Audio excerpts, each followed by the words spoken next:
I'm Bambi Francisco, Market Watch, and I'm here at the Web 2.0 Summit, and I'm speaking with Richard Rosenblatt. He is the former chairman of MySpace. He's also the one who sold MySpace to News Corp's Rupert Murdoch. And now, for the last 6 months, Richard has been running Demand Media, which he describes as the next generation media company. Richard, thanks for joining us. Thank you, Bambi.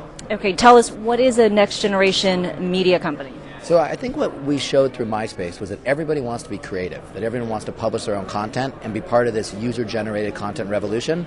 What we're doing is we're giving those same tools and technologies to everybody and making it very simple through a structured format to not only let users publish content, but get paid for publishing.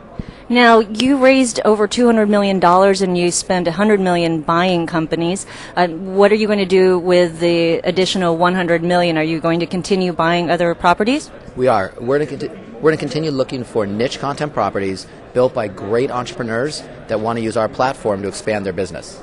So niche properties meaning content. So you're looking for content, not technology? We are. I think we have a full suite of technology services plus a 70-man team that's working on all proprietary technology. We're looking for really strong verticals. A couple verticals we bought already were outdoor sports like Trails.com, which gets millions of visitors that come about hiking all around the world, or GolfLink, a great place to find golf, or eHow, which is 25,000 articles about an expert on everything. So we're continuing to look for these type of websites with professional content that we could add our user-generated content tools to.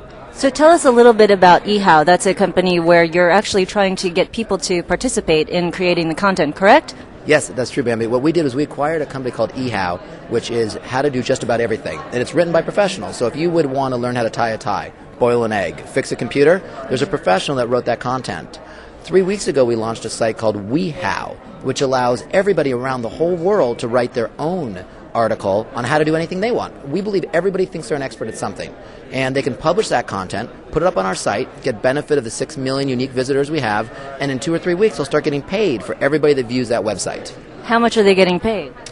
It depends on how much traffic they get, how many clicks, and what other services. Now, what are you going to do to provide incentives to get people to participate? Because I've looked at a lot of video sharing sites, and at this point, they're all offering economic incentives because it's hard to get people to really participate. That's what you're trying to do. So how are you going to get people to participate in your eHow and other properties? Well, I think what we're doing is because we're starting with something that has a lot of traffic like eHow, and we're starting with a structured format. The way in which eHow and WeHow work is you simply fill out 5 or 6 steps on how to do whatever you want, whatever you're an expert in, and it automatically publishes. It's that simple. You're automatically listed on our website, you're pushed to Google, and you get paid. So it's a very simple automated system that allows you to be creative in a non-threatening format.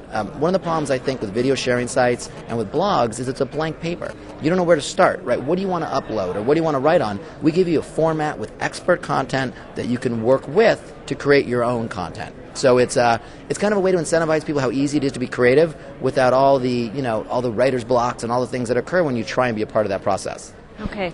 And what is your overall strategy then? You're trying to just buy disparate pieces of content, put them all on your platform? I mean, is that your strategy? Well, you know what? It's actually what we have is we've already built this platform. It has 3 components. It lets you publish content, do social networking, and monetize in about 10 to 12 different ways. So our idea is to continue to look for niche content websites that can fit on our platform and build out enthusiastic categories, right? That's part 1.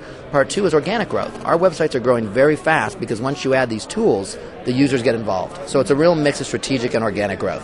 And what are you going to do at MySpace it was about giving the users control and focusing on musicians initially, and that's how it got popular. So how are you going to take what you've learned at MySpace or being the chairman there, and how are you sort of putting that to work in your new company?